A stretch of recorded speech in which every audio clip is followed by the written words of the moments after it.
Follow the money. That's what I always say. You always follow the money. Yeah. This is Follow the Money with Mitch Moss and Paulie Howard on VSiN. Welcome in. Thanks for watching on YouTube TV, listening on Sirius XM channel 158, iHeartRadio, TuneIn Radio, or any of our outstanding affiliates across the country. Right now, we head out to the Progressive Guest Line. Joining us from Parts Unknown, the great Adam Chernoff, longtime friend of the show. You can follow him on X at Adam Chernoff. Good afternoon, pal. How are you? I'm doing fantastic. So the Parts Unknown last week caught me off guard, but I went and looked it up. Did you guys know 23 different wrestlers in the history of WWF and WWE have been billed from Parts Unknown? Get out of here. If we keep this up, I'll get some ropes like the Warrior to shake pre-segment here. Well, I love it. Great job out of you. 23. I would have That's guessed surprising. I would have guessed 6, 8 maybe. Yeah, I'm missing link comes to You mind. would think it's a gimmick, right? But Yeah. it seemed like it was much more common than I ever thought that it was. My wife Great and I are job. planning a vacation to Parts Unknown after the Super Bowl. Should be a lot of fun. Okay, so let's begin with the games that we have on Saturday. The early game, and Buffalo opened up at most books anyway, a small favorite, 1 or 1.5. It has since flipped pretty much everywhere. Denver sitting here as a 1.5 point favorite. Total is right now 45.5 or 46.5. What do you make of this game, Adam? I'm a little bit stuck and I'm a little bit conflicted here because I am sitting on a Bills-Rams Super Bowl exacta from late April that I paid around 60-1. And so I have a pretty strong financial interest in the Bills continuing to progress.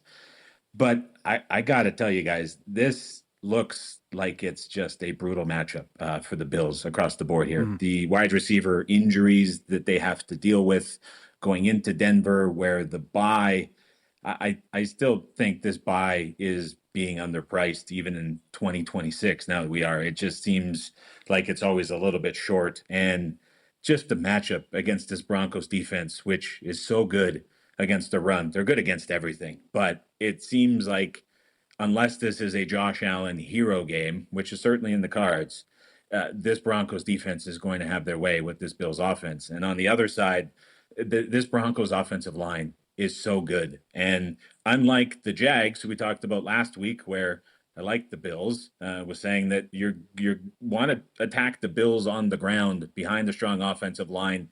It's been their weakness for years, and that's, I think, exactly what the Broncos can do. And so it lightens the burden here on Bo Nix a little bit in this playoff start for him. So, again, very conflicted as I've got that big payout on Buffalo that's pending in the back pocket that I'm sitting on, but certainly looks just super favorable here for Denver across the board. All right, most people are making the case that it could be, based on what you're saying, a rather large day for rookie running back R.J. Harvey on the ground and also like in the passing attack as well. Do you see it the same way? Do you see maybe a little bit of Jaleel McLaughlin? Like, have you looked at prop numbers? Who else could be involved here? Yeah, it's always a bit of a mystery with Sean Payton and how he handles the running backs and who gets the couple extra features and when you get the big breakout runs. But you think about the Bills and just defensively what they've been conceding all season. They're allowed 6.5 yards per carry to Jacksonville last week, which was a team that had a lot of inconsistency running the ball. It was 31st on the season in terms of EPA per rush conceded. Denver's offensive line, if you want another really telling stat just for how dominant it is, right at the top of the league for yards blocked before first contact. And so whether you're looking at Jaleel McLaughlin, whether you're looking at R.J. Harvey, however you're wanting to attack this, lots of favorable matchups here across the board for this Broncos run game behind this this offensive line. It's just, it's the big weakness to this killed Buffalo for years that is going to be on display again that Denver can exploit. All right. This has never happened before. The late game. They met in week 1. They met in the last game. And now they meet in the playoffs. Both games were low scoring, 17-13 and 13-3. Horrible spot for the 49ers. Injured, short week, travel yet again. What do you think here? Seattle laying 7 and a total of 45, even though we had 2 low scoring games. Yeah, there's even a couple 44.5 showing up. This is an over for me for the full game. The last game in the regular season opened around 50.5 and was really a true reflection of just how many issues this 49ers defense has. And there was some major pro money on that under. And that thing ended up closing 47.5 shaded to the under. It was a 3-point move in a big game in a standalone spot. And now we're getting the rematch, as you said, just a couple weeks later. And this has been adjusted down to, we'll call it 45 here as it's showing on the screen. But it's a 49ers defense that cannot generate pressure. Last week against Philadelphia, they sat in cover 2, hoped and prayed. It was kind of a very surprise but somewhat typical Saleh game plan. It's kind of what he's done throughout his career. Sat in cover 2, and the Eagles, despite having answers to beat it, elected to go a different direction and struggled. And so I don't think last week what we saw, as maybe as exciting as it was to see how bought in everyone was on the sideline, it's not a reflection that this Niners defense is fixed. And so Seattle, they can beat them on the ground. They can beat them out wide. The Seahawks are going to move the ball. And then you have Purdy and the 49ers just in chase mode, really, I think, all game. I don't see this as a game where they're going to get an early score, lean on McCaffrey running it, lean on the run game, because Seattle's so good at stopping the run with lighter personnel on the field. San Francisco's going to have to throw it. And after a bit of a curveball thrown their way 2 different times this season, is McDonald going to come up with something off the bye? Certainly possible, not putting it past him, but this to me is a game where the 49ers go down swinging, having some success throwing the football. Weather is very reasonable for a January game in Seattle too. So this one is going over the total of 45 in my opinion. It sounds like we're on the same page here. I brought up the point earlier that it feels correlated on both sides. Running backs over, like attempts, yards maybe combined there, team rushing totals for Seattle. Darnold under stuff. Getting a lead, they rely on Charbonnet and Walker. On the flip side, McCaffrey under in the rushing game, Purdy over with a bunch of stuff, maybe McCaffrey over in the passing game, and also Tongas. Yeah, definitely agree on the Seattle side of that, and agree with the Purdy sentiment as well for the over and passing. Seattle's O-line is going to be a little bit healthier than what it was in that first meeting as well. You're also going to see more favorable weather as well for passing. In that game in Week 18 that is being referenced so often in this matchup, there was some wind, there was some cold, there was a little bit of rain as well. And so much better conditions here too if you're playing that Purdy passing angle on the other side. But yeah, I agree with you here. Seattle backs going to have a big game. I think you see JSN have a big one as well. So I'm with you on that one. We're seeing it the same way. I like this full game over. Before we get into the Sunday games, and I want to bring it up here because of how bad Stroud played, what quarterback concerns you the most that could implode and cost his team a victory?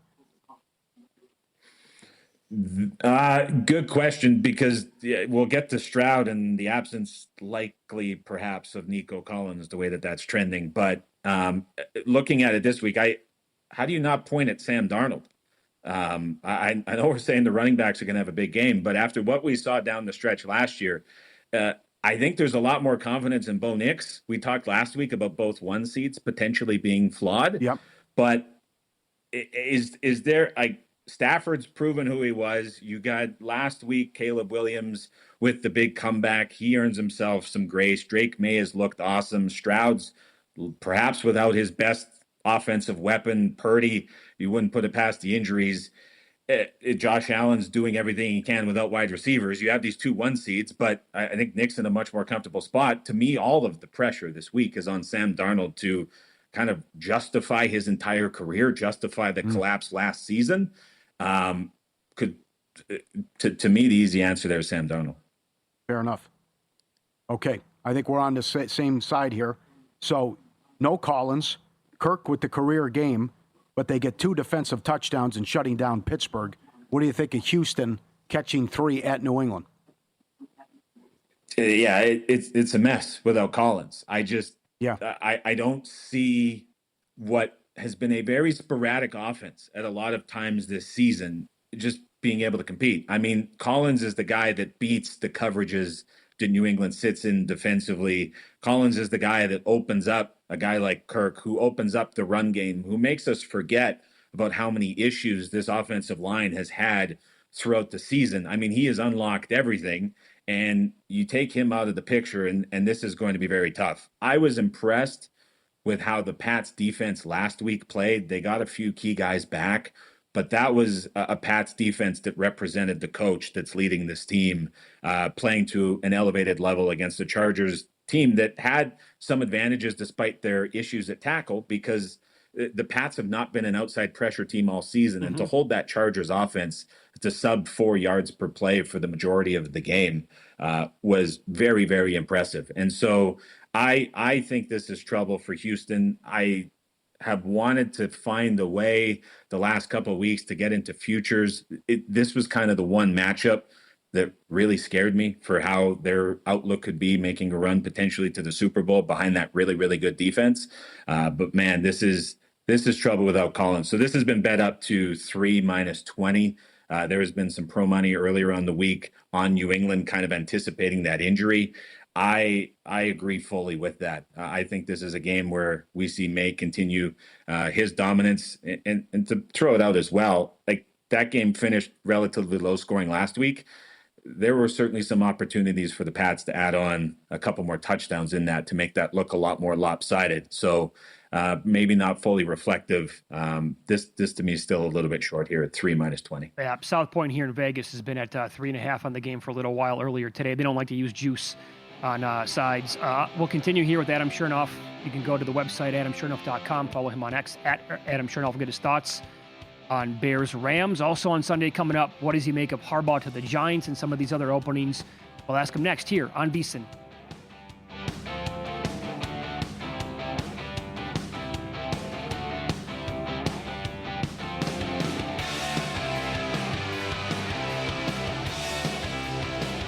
So you're listening to this podcast because you want an edge. But what if I told you you're only halfway there? You've got the mindset. Now it's time to get the toolkit to match. Here's the thing. Pro bettors spend thousands on data and tools, but what they don't want you to know is you can get the same edge for a fraction of the cost with VSiN Pro. With VSiN Pro, you get access to expert picks, public betting data, prop projections, powerful tools, analytics, and more. Tap the link in the description and see why thousands of bettors are already using VSiN Pro to cash more bets.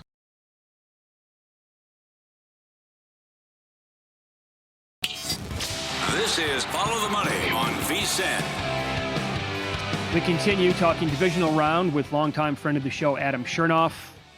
Love the analysis, as always, on the National Football League on X, at Adam Chernoff. That's also the name of the website you can go check out as well. So the Rams at the Bears to wrap it up for the divisional round on Sunday afternoon / early evening. Rams opened up as high as 4.5. I grabbed the Bears at that number. Then they were bet down to 3.5, and now slowly but surely it's moving back up. 4 most spots, and I'm looking at DK right now, back to 4.5 with the Rams in this game, Adam. What do you think of the number right now? Well, let's talk about a few things here. We were talking during the break, if you're looking at teasers, do you tease Seattle down? I said the answer is yes. To me, I would pair it with the Bears being teased up. You had another thought there with potentially Buffalo or Denver, whichever side that one ends up at. So that's an interesting way to look. There's props we can get to. There's a lot to talk about on this game, but just analysis-wise, matchup-wise, handicapping-wise, the big thing all week has been the cold and it's been the wind. The wind is not going to be as impactful, in my opinion, based on weather models I'm looking at, as what it is being discussed to be.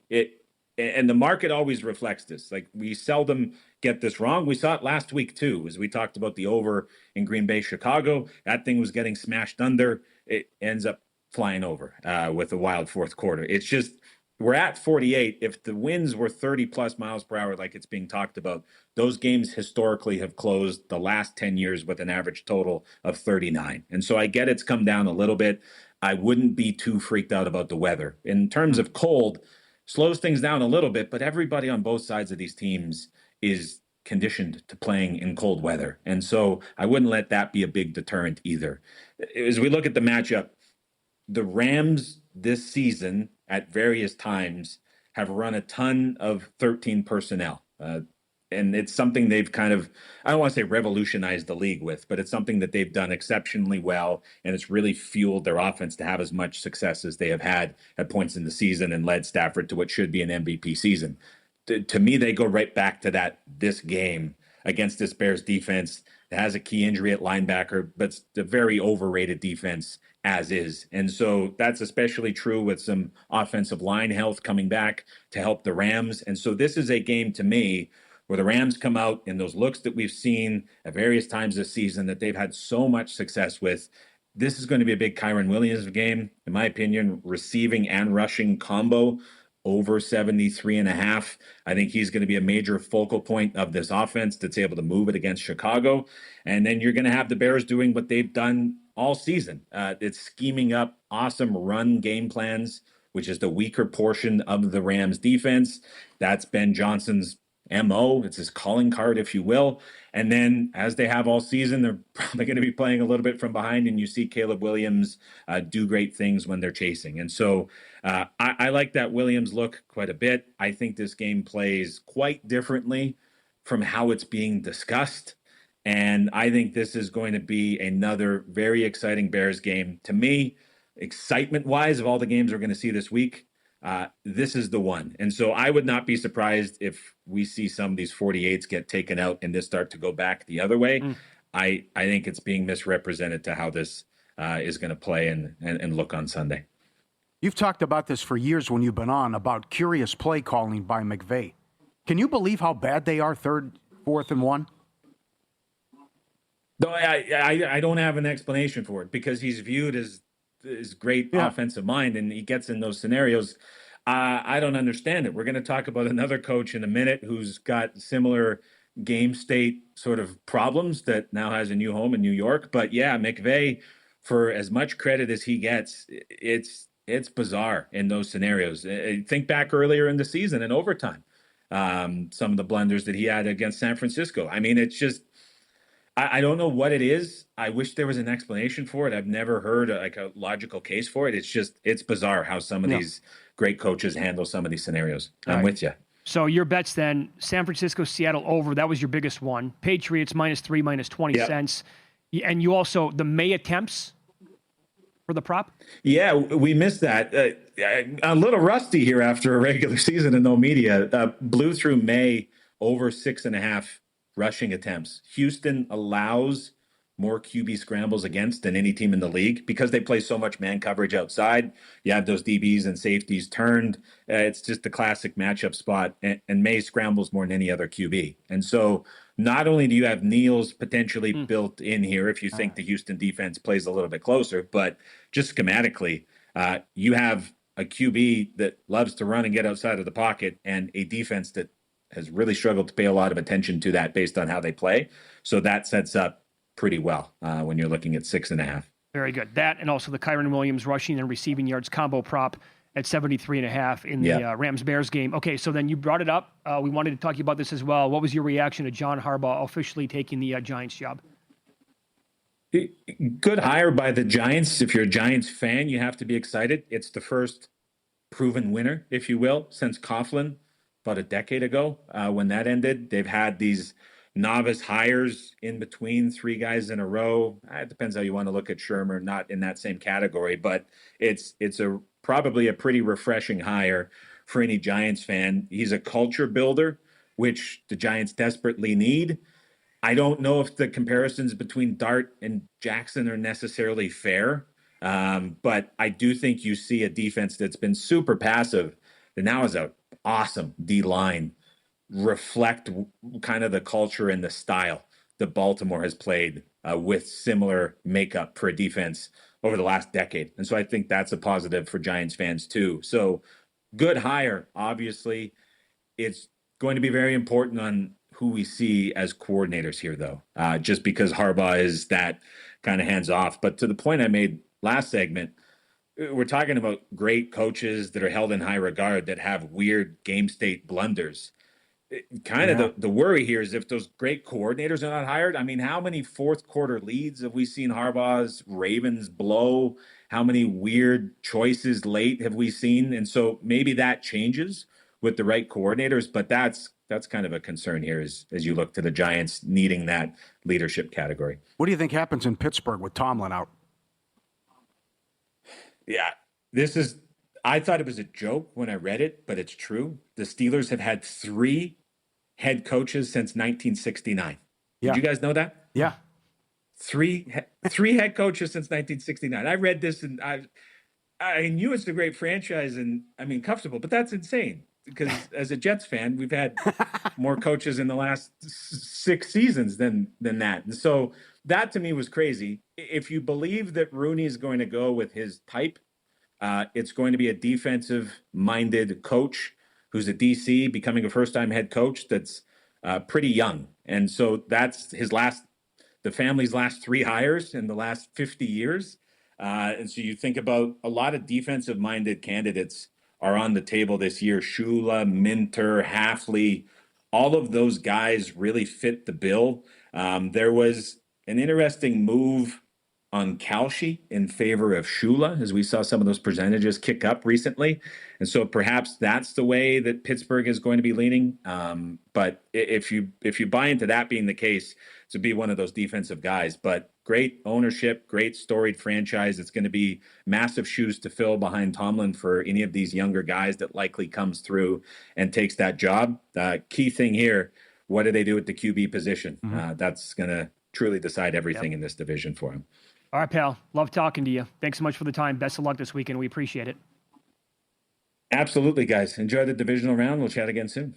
There you go. Adam Chernoff. You can follow him on X at Adam Chernoff. Joined us here on the Progressive Guest Line. The more you think about it, you really make a case that because their numbers are all so low that all these guys can go over in the Bears game.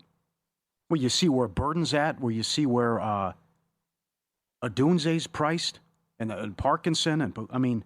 Parkinson's 19.5 again. Yeah. Adunze, 25 yards each half is 5-1. And so if the wind's not going to be a factor... It's going to be throw, I think, too. And where you can get on the ground with Swift, too. But where's the Puka? Puka, 25 yards each half, $1.40. 5 yards each quarter, plus 145. Stafford, 100 yards both halves, $1.40. I mean, how many carries will Williams get? He'll get some, but you know how McVay is, too. I could see a lot of these go. And we mentioned the Loveland and Puka, 5 yards each quarter, 9-1, which you mentioned earlier in the week. Grade the nickname here. Superfly Puka Nacua.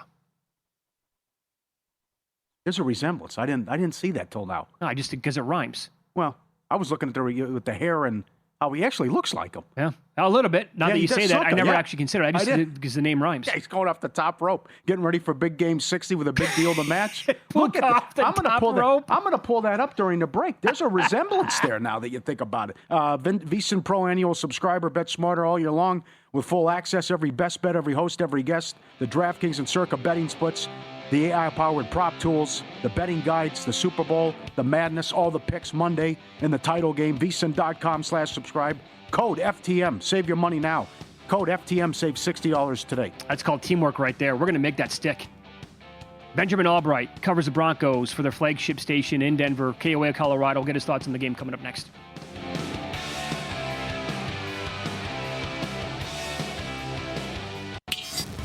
This is Follow the Money on VSiN. Early game tomorrow is a doozy. Most of the games are this weekend. Divisional round, you can't go wrong. We get the Bills playing at the Broncos. And welcome back. It's Follow the Money here on VSiN, the Sports Betting Network. And to talk about this game, we go out to the Progressive Guest Line. Benjamin Albright has covered the league and the Broncos for a long time. He's with KOA Colorado in Denver. Benjamin, thanks for the time today. How are you? Doing great, fellas. How are you? Doing really well. Good, sir. What did you make of the flip of favorites here? The Bills opened up a 1.5-point road favorite at most sports books, and now Denver's sitting there as the small favorite here. Well, it's fascinating to me because if you'd asked me that, middle of last week, I would have said it would open the other way and gone the other way. So that's it's fascinating to me that it's flipped to Broncos being the favorite. I think part of that is looking at Buffalo and that receiving core right now, which is down to 3 healthy bodies and a practice squad guy or 2. And so that I think people are banking on the one-dimensional from Buffalo. However, that's going to force Buffalo in a lot of 12 personnel, which plays well against what you need to do to beat Denver.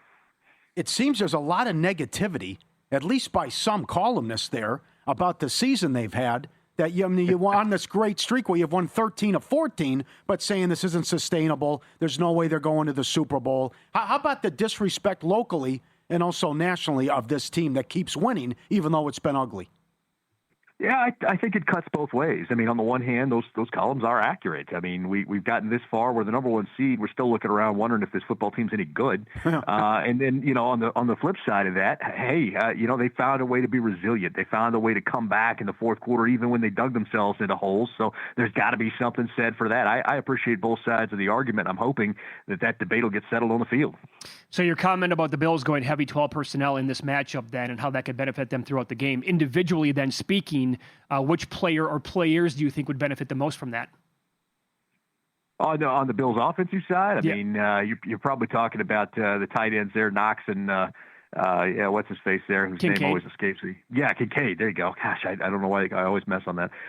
Knox and Kincaid, I think those guys, and to be honest with you, tight end's been an Achilles heel against Vance Joseph defense for years. Mm-hmm. So that's something. Now, that said, I do expect a little bit of a coverage change here. What you'll see is regular coverage on first and second down. You get into those third downs, and you probably see Surtain go cover one of the tight ends, as well as Jahdae Barron.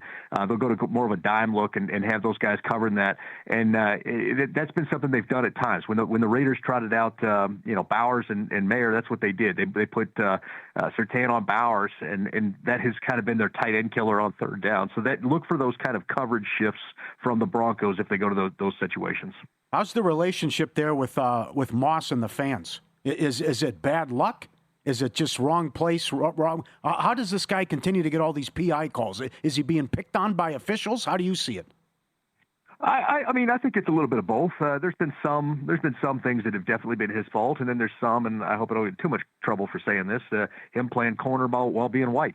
I mean, at the end of the day, it's just one of those things where you're looking at this, and you're like, how do you make that call, man? There's been a few of them that you're just looking at like, wow. And then there's some scenarios where, they've had a couple of touchdowns scored on him, 2 or 3 touchdowns that have just been incredibly well defended and an even better catch. You can go back to the Treylon Burks catch with Washington and look at Moss could have defended that any better, and Burks went up and made just an insane Odell Beckham style catch. So I think the fans are a little more forgiving about Riley Moss than maybe some of the pundits. We're talking Broncos Bills here. Follow the money on VSiN, the Sports Betting Network. Our guest Benjamin Albright covers the Broncos for KOA Colorado. He's on the Progressive guest line. We saw it unfolding a little bit last week until the Jags got away from it, and that was with Tootin, Etienne. You can run the ball all day on Buffalo, and that was a mistake by Liam Cohen. I don't think you can tell us. Peyton's probably going to stick with it, right? Assuming it's going to work, because the key metrics here in Buffalo, they're a disaster on the run defense. How do you see that unfolding overall? And then the combination there of R.J. Harvey and Jaleel McLaughlin. Well, I think that's the first thing. You look at Buffalo, and it is obvious. They're number one against the pass, but 28th against the run. And that's, that's one of those things right away you should say, okay, this is what we should do. But then you go back and look at Sean Payton over the course of the year, and that's just not the case. He abandons the run with regularity. Mm-hmm. It's maddening. It's been something I've tweeted about or talked about regularly for the entirety of the season, and that is they just, with J.K. Dobbins out, they just don't have anybody that I guess he has the faith in, and he just gets away from it. Bo Nix wound up leading the league in passing attempts, which is absurd with the offense that we have. That should not be happening. And so, you look at this thing and the faith, I think, in Sean Payton to stick with the more boring aspect of football instead of dialing up, throwing it all over the yard like he wants to do. I think that faith is not there from the Broncos faithful. That said, you got a 1-2 punch with R.J. Harvey and Jaleel McLaughlin. Tyler Bidet will be kind of the third down back in terms of blocking. Not going to get much on the stat sheet as far as that kind of stuff goes, maybe a catch or two. But, there's been some grumbling because R.J. Harvey is a guy who just turned to a running back position 4 years ago. He was a quarterback even into college versus Jaleel McLaughlin, who's the NCAA's all-time leading rusher. You watch these two run the football, and Jaleel is clearly the superior runner. He's got better instincts, better vision, better patience. But R.J. catches the ball better out of the backfield. Of course, he's got the gaudy touchdown numbers. You're kind of hoping in this game, if you're a Broncos fan, that Jaleel's going to get the ball on the ground a little bit more on early down type stuff, because otherwise watching R.J. run the football, it's 2 yards a carry. It's just not working. Yeah, no, I'm with you on that. And to me, the numbers are so bettable for Jaleel. It's like 20 or 21.5 for the rushing yards, and he is higher than 5-1 to score a touchdown. And the Bills gave up 18 rushing touchdowns to running backs throughout the year. Those to me pop off the page. Yeah, I mean, I would absolutely hammer the yardage over there for McLaughlin. As far as the anytime, yeah, sprinkle that one. I'm not saying bet the mortgage or anything, but certainly sprinkle that anytime. Also, another sleeper if you're looking for an anytime, Nate Atkins. If he winds up being active, they love him in that low red zone as a guy to kind of get the ball to on some of those choice routes in place of the fullback. Noted. Writing that down as we speak. Shall look at that during the break. Also, another guy I wanted to ask about the Broncos in the passing game. Something I've talked about now for the last couple of days, Franklin's props. And I get it. I know how the snap share has gone down the stretch where Pat Bryant kind of overtook him when it comes to routes run, targets, etc. But Franklin is 14-3 over 2.5 catches on the year. And he's 2.5, and the plus money is as high as plus 145 for him to get 3 catches. To me, that's worth a stab, but what say you? I kind of like that simply because I think the Broncos are going to be playing from behind at some point, and they will throw, and that's a guy Bo likes dating back to college. Now, Troy drops the ball a little bit, and that's sort of a problem. But the other part of this to take into consideration, Bryant's coming back off the concussion. He's going to be worked back in. You've got little Jordan Humphrey who vultures a catch or two here or there, and then they're going to activate Elijah Moore for this game, the former Bill, who hasn't been active all year. So everybody's kind of got a question mark on if he's going to be active on game day, what his role's exactly going to be since they're calling him and Caleb Lohner up. So that's really kind of the question mark if that's going to eat into Troy Franklin's productivity. You don't think the Bills are going to be able to run the ball much, even though James Cook led the league in rushing yards this year, do you? I kind of do. I mean, they blew the Broncos off the ball last year. Yeah. They're much bigger on the offensive line. I mean, they got a 347-pound guard, 330-pound tackle. The way to beat the Broncos is to run at them and keep yourself two-dimensional. You look at the defensive line. For all of the things the Broncos are great at in rushing the passer, they're not exactly the greatest at stopping the run. They just haven't had a lot of people do it because they've been in situations where they haven't had to. You look at the heft there. I mean, you've got a nose tackle that's 285, 295, and Malcolm Roach. DJ Jones is probably the heaviest offensive lineman, or defensive lineman, about 305. John Franklin Myers about 285. Zach Allen about 290. They just don't have any 300-pounders on the defensive line. And if you're going 12 personnel on top of that, you can blow them off the ball a little bit. And I suspect that's what Buffalo's going to try and do. Okay, very good. At the end of the day, who do you think comes out on top and wins the game? Man, it's tough. I want to go with Denver. I'd like to continue cover winning some football here, but Buffalo's got the experience. They've got Josh Allen, and I just don't trust Sean Payton to stick with the run long enough in this one. I could look like an idiot in the end, but I'm going to take Buffalo 23-20. All right. And they're going to be playing which team then in the AFC title game? I think it'd be Houston. I just think that team has got a destiny on them. That defense, the most disrespectful defense in football. They don't blitz. They don't disguise it. They just line up and cover 3, send the front 4, dare you to beat them, and nobody does it. Very good, Ben. Dynamite info. Thanks so much for the time today. Enjoy the games this weekend. Absolutely, guys. Take care. There you go. Ben Albright, KOA Colorado, on the Progressive Guest Line. You can follow him on X at Albright NFL. Well, it's not often a guest comes on and gives out a 20-1 shot. That's what Atkins is. Anytime. Wow. Well, and super strong on McLaughlin as well on top of it. Yeah, and he's so low. I like him coming in as well. Rushing. He's big on Harvey receiving. Right. Not rushing. Atkins is not, I wonder if Kramer's going to have this. He's 90-1 first touchdown of the game. What a call that could be. 20-1 anytime. That's a bomber. I'm fairly confident I can guess at least 1 or 2 of his long shots he's going to have for the first touchdown scores. You want to write it down right now? Yeah. I think I'll have a side bet with you here. I'll buy you a Coke. You like to drink Coke so much, it's insane. I think that he's going to have Farrell from the 49ers first touchdown score. Okay. He loves the backup tight ends. Boy, that is not a ringing endorsement of Peyton. No, it was not. He knows the team, and I mean, wow. But he's right, though, isn't he? Abandon the run, and are we going to see this 2 weeks in a row? Let him off the hook. Just run the ball against them. Come on. And then the Bills are going to be the ultimate team of destiny. We're going to be, again, at the end of this weekend and the next weekend. Yeah. It all worked out, man. No Mahomes, no Jackson, no Burrow. Look at this. Come on. He's got the bye, all this time to look at tape and study how bad they are against the run and what Jacksonville did going right down the field. He's not going to establish the run and keep pounding them. The VSiN website has a bunch of handy-dandy tools at your disposal to help out your daily, weekly handicap. Wait until you hear some of the players in action this weekend and how they performed against expectations throughout the year. How much juice are you willing to lay? That's coming up next.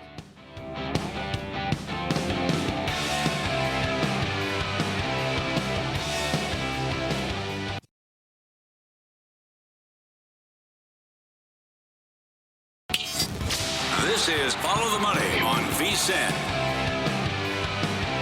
Welcome back. Good to have you on board. Great weekend of football. How would you rank divisional round compared to wild card round compared to next weekend? This is my favorite round, even though I think last week was an outlier. The games were just phenomenal. The lead changes, first three teams that led at the 2-minute warning lost. Sometimes you get you get blowouts, but I think this is the best round because you get 4 games and the 1 seeds are involved. Plus, look at what the point spreads are. I mean, I think this is the week. I've always liked Championship Sunday actually more than the Super Bowl because then to me it's more about the journey than the destination, and then you're going to find out actually which 2 teams are going to play, and then also the Super Bowl's the end of the year, and I don't want the season to end ever, basically. Yeah. But the more you can change your mind on this. I think Wild Card Weekend is really turning into like one of the best weekends of the entire year. Yeah, this is phenomenal. Oh, this is so good. I mean, you get these 2 games, then we walk into the national title game on Monday.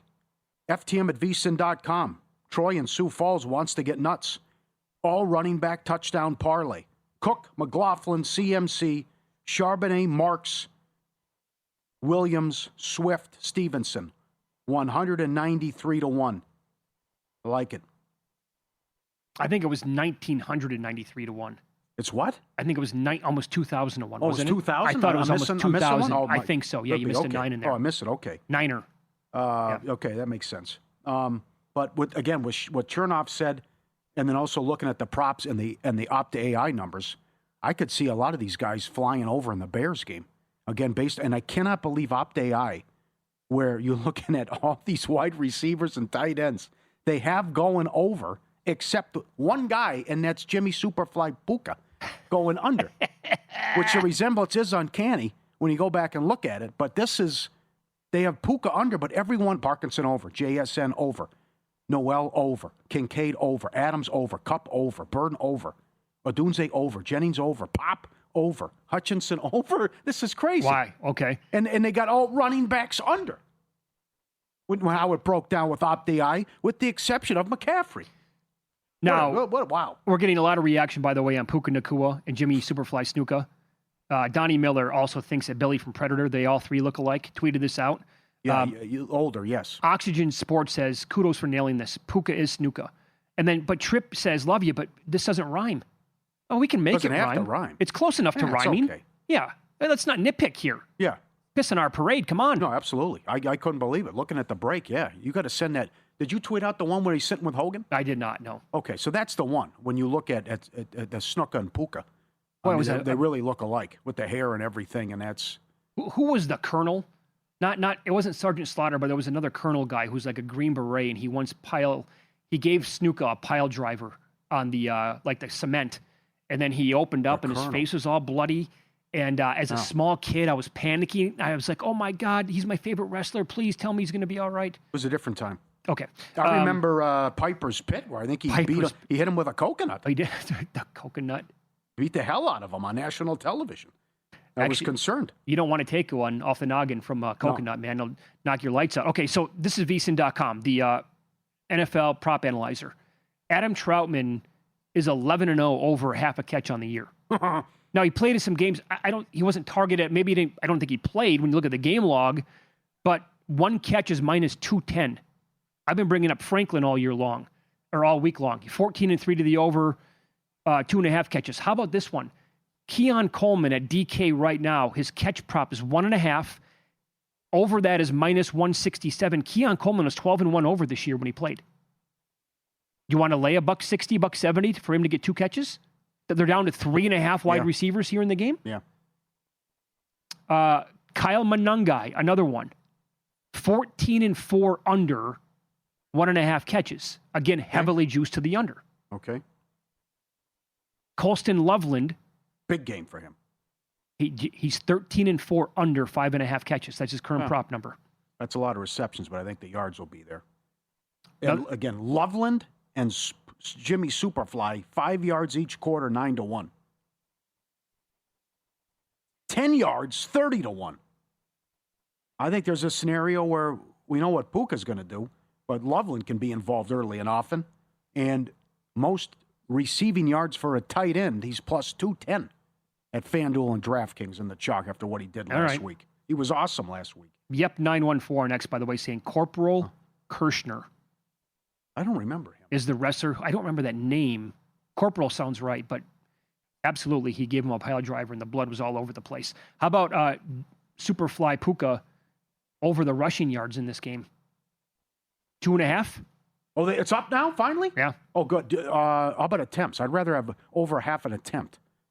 Oh, Because maybe maybe he doesn't get the 3-4 yards on the carry. I'll see if that's going to be available. Yeah, so he had, I think, 2 last week. The one was the touchdown where they threw it behind the line of scrimmage, and then they gave him the ball on an end around any event. So I think they'll give him the ball on an end around here or something behind the line. Good. About time they put that up. I think attempts might be difficult. And actually, it now moved. I stand corrected. It opened 2.5 up to 3.5, so people have been betting up a little bit. Yeah, I like it. They haven't put up most receiving yards for the week yet. I noticed that. I mean, we knew what Collins wasn't playing, but now it's official. Oh. So the weekly leaders, we still don't have the wide receivers, and I guess we're going to have to wait till before kickoff. And that's when they got us with the Olave. For some reason, they wouldn't put it up till right before kickoff. Well, and that's when Chart said, "Give me Olave 25-1," and it hit. Maybe is it this week because of the uncertainty with the Bills' wide receiver room, and on top of that, you also have questions. You had a question away with Odunze, but now he's going to be good to go the way it looks, and you didn't really know, like the Collins situation in Houston. I'm trying to come up with a reason why it couldn't be up yet at this point. And by the way, the prop is up for Puka Nacua rushing attempts. Oh, it is. It's 1.5 though. Oh, come on. But you want to go under? Under is minus 225 at BetMGM. Why do they do that? What would you bet? Would you bet would you lay $3 on over a half of attempt? Oh, I wouldn't lay $3, but I think he's going to have an attempt for 6-7 yards, but I wouldn't bet my life on it. Yeah, neither would I. Plus, you have to factor in maybe the conditions could really come into play there. What's the biggest bomb you like? I still like all teams rushing touchdown, 45-1. There's definitely a path there. And we're only talking about 4 games. Boy, the difference in that. That's 45 at FanDuel. What is it? It's 30 at DK. I think after talking to Ben, kind of cemented my feelings on how the Broncos should be attacked. He was super high in McLaughlin. That's what I brought up the other day. Colonel De Beers, by the way. Does that ring a bell? Oh, you said Kirshner. That's what I thought. Now we're getting more and more tweets on this. I don't know. Anyway, that's it. I'm not going to bring it up anymore. But McLaughlin 2 touchdowns, 70-1. Right, good. Will Indiana outscore every divisional round team? Yes, 3-1. That's creative. I like that. I wish it was like even money so you can go no, get the field. And don't forget Miami's defense obviously is very, very good.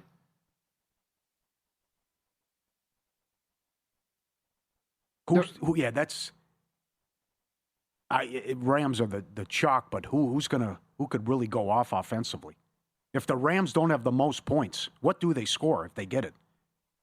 But also, it could be a low-scoring game, and Miami choose clock too. That's how I think they're going to have to do it. But that was. I don't know. You might get some points in this Bills-Broncos game. You think that could be a high-scoring team? I'm trying to come up with an idea of how to outscore Indiana. By the way, does Indiana win the game for sure? I don't know. Well, that's fair too. Yeah, right. This is Paul on X. How do you not play Loveland over 4.5 at minus 140? So search, obviously shop around all the time. So it's automatic, like he's the guy again this weekend? I think he's there with the yards, yeah. I think they get him involved early and often too. And it's mixing a lot of Swift. Swift, 10 yards each quarter, 5-1. Swift and Williams, 25 yards rushing each half. Come on, plus 650. I guess the concern we just got to fade the Corum on the second drive. Well, yeah, you got to fade the hot hand here in case it turns into Monungai and also Corum. Williams, but 5 yards. Williams, 5 yards each quarter, plus 115. 25 yards each half, plus 135. Well, 10 yards each quarter, 4-1. Come on. Yeah, to me, I'm with Adam Chernoff on this. It should be just a heavy dose of, I would say, both backs for the Rams. They should be able to. We talked about that with the Broncos and how Peyton gets away from the rush. McVay does it all the time. In this game, it should just be, guys, We'll throw when necessary, but other than that, it's going to be Williams and Corum right down their throats. We talk all the time about making smart bets, and smart advertisers doing the same thing with Mission Media. If you want real results, Mission Media connects your brand with audiences that actually engage across premium podcast, connected TV, and data-driven digital campaigns built for measurable ROI. Your brand deserves more than impressions. It deserves influence. Get started, vsin.com/advertise, or email advertising@vsin.com. Ryan Kramer next always comes loaded with a unique look at the betting board with some long shot bets. Find out who he likes this weekend in the divisional round here on VSiN.